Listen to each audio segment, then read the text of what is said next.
கிட்ட பாடம் என்ன?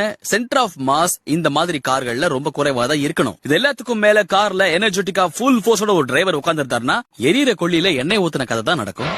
வீட்டுக்காரமா மிதிக்க முடியலன்னு ஆக்சிலேட்டர் மூஞ்சிலே மிதிச்சிங்க. கடைசியில என்னாச்சு? பொங்கி எழுந்த காரு பொங்கலுக்கு அப்புறம் தான் வரும் போல இருக்கு. நான் ஆல்ரெடி என்ன சொன்னேன்? சென்டர் ஆஃப் மாஸ் கம்மியா இருக்கணும். இந்த காரோட சென்டர் ஆஃப் மாஸ் பாருங்க. இங்க இருக்க வேண்டிய சென்டர் ஆஃப் மாஸ் இதோ இங்க போச்சு. நம்ம இமேஜினரி ஸ்பேனருடைய லெங்த் ஜாஸ்தி ஆச்சுன்னா மொமெண்டம் ஜாஸ்தி ஆகி கார் வீல கலப்பிட்டு ஓடும்.